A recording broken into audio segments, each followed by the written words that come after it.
Sexta y última parte. Llegamos a la conclusión de esta preciosa y maravillosa serie acerca de el Espíritu Santo, el bautismo, la unción personal y práctica.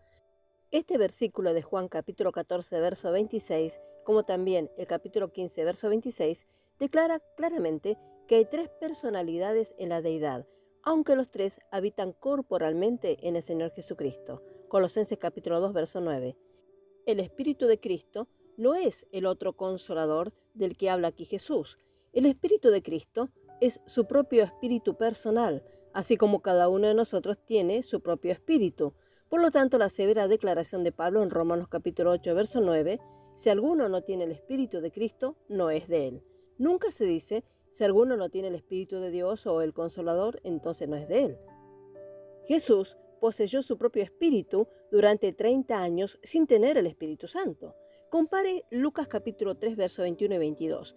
Jesús, el ungido de Dios, porque Dios ungió a Jesús de Nazaret con el Espíritu Santo y con poder. Hechos capítulo 10, verso 38.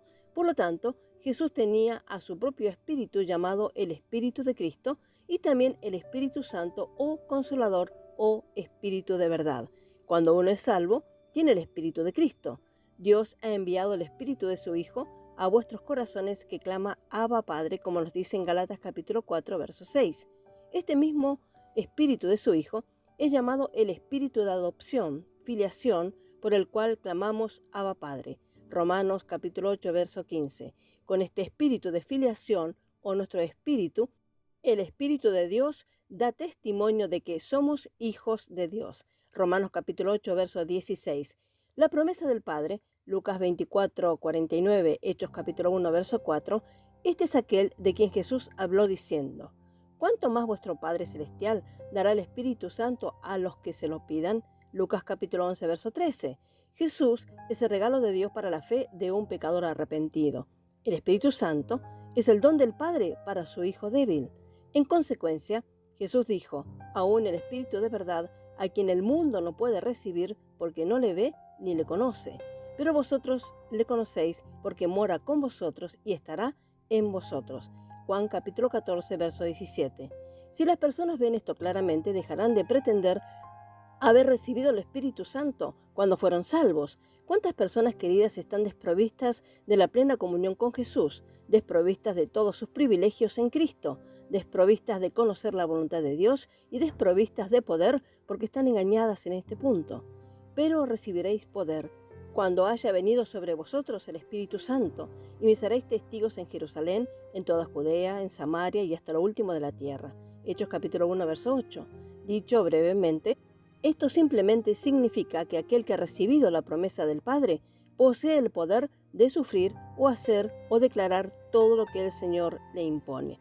Él tiene la habilitación divina para moverse en la voluntad divina, la fe para remover montañas, el amor para amar a los que no son amables y derretir los corazones, la paciencia para soportar y ser bondadoso, el valor para reprender a los que yerran y la fuerza para llevar toda la carga. El Señor no nos dota para hacer lo que nosotros pensamos que se debe hacer. Nuestras vidas deben ser dirigidas de acuerdo a su programa. Por lo tanto, en muchos casos hay una revolución asombrosa en la vida de incluso los santos devotos después de recibir el don del Espíritu Santo en la medida pentecostal, o que el pueblo de Dios comprendiera el verdadero significado del poder de lo alto. La salida principal para el poder, es dar testimonio de la veracidad, la energía y la plenitud del Evangelio. Me seréis testigos, dice el Señor. Con gran poder dieron testimonio los apóstoles de la resurrección del Señor Jesús.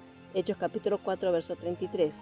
Nuestra idea común de presenciar es muy incompleta y note las referencias de Juan capítulo 15, verso 27. Estudia estos. Verás que tienen poco o nada que decir sobre la experiencia personal. Principalmente debemos dar testimonio de los sufrimientos de Cristo. Primera de Pedro capítulo 1, verso 11, Lucas capítulo 24, verso 46. Luego de su resurrección y luego de su venida, majestad y gloria, hay múltiples testigos, así llamados, que traen descrédito a la causa al relatar sus visiones y sueños de estómago pesado y experiencias muy exageradas.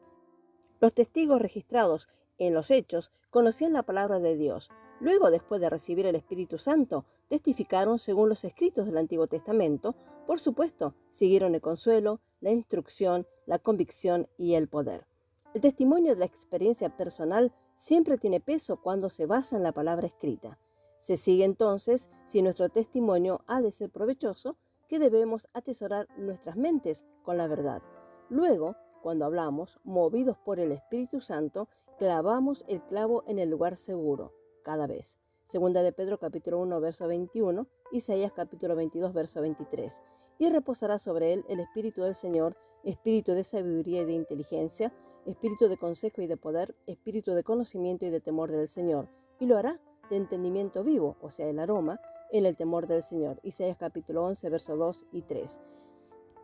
Esta extraordinaria plenitud séptuple del Espíritu fue la unción que recibió Jesús.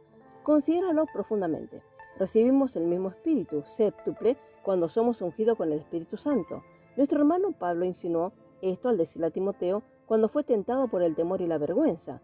No nos ha dado Dios espíritu de cobardía, sino espíritu de poder, de amor y de dominio propio. Otra vez hablando de lo que es disciplina.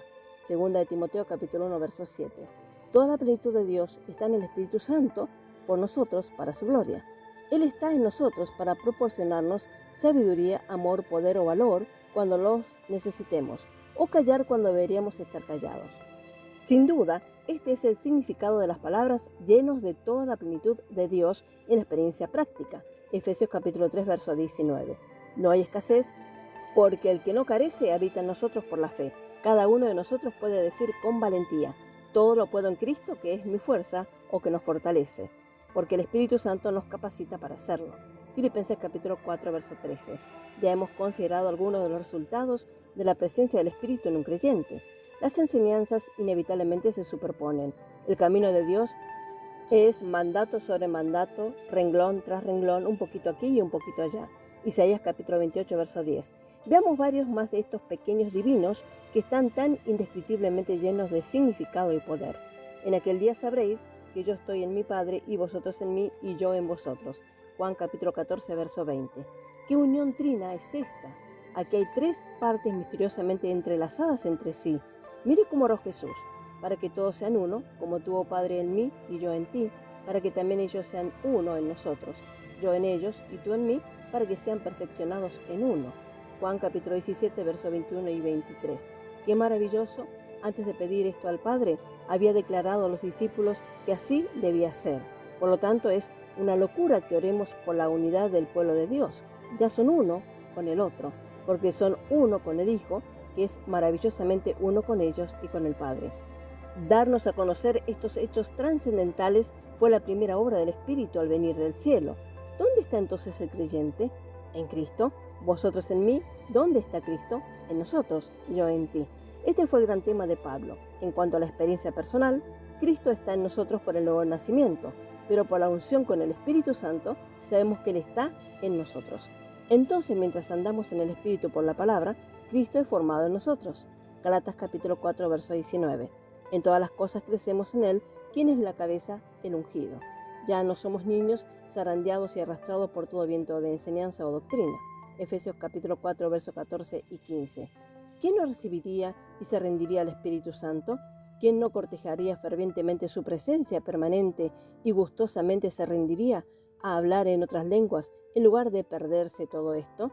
¡Qué vergüenza para todo aquel que se retrae de ser ungido con el Espíritu y para todo el que después se retrae de andar en el Espíritu! ¡Otra vergüenza! Y cuando Él venga, convencerá al mundo de pecado, de justicia y de juicio. Juan capítulo 16, verso 8. Esta es claramente la misión del Espíritu al mundo. Esta no es nuestra misión.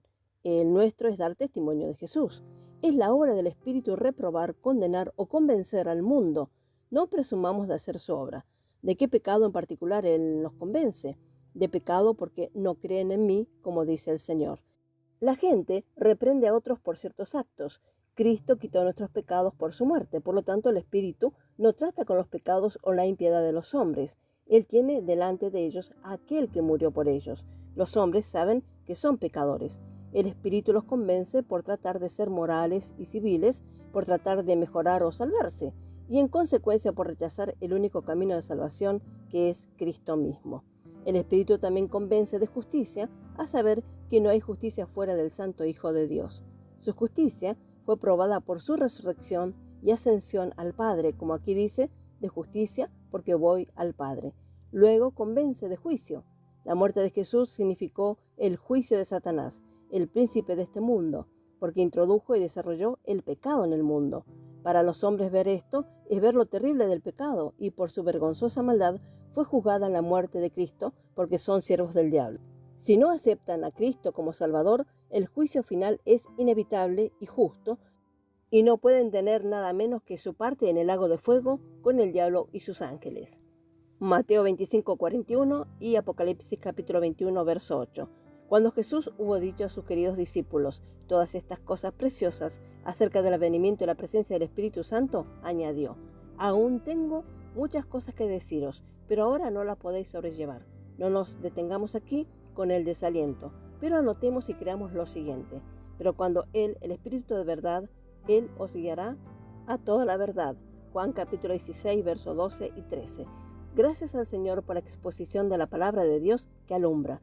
Es nuestro anhelo que haya sido de mucha utilidad y bendición. Jesús ha dicho: porque Él tomará de lo mío y os lo hará saber. El Señor bendiga ricamente a cada uno. Amén.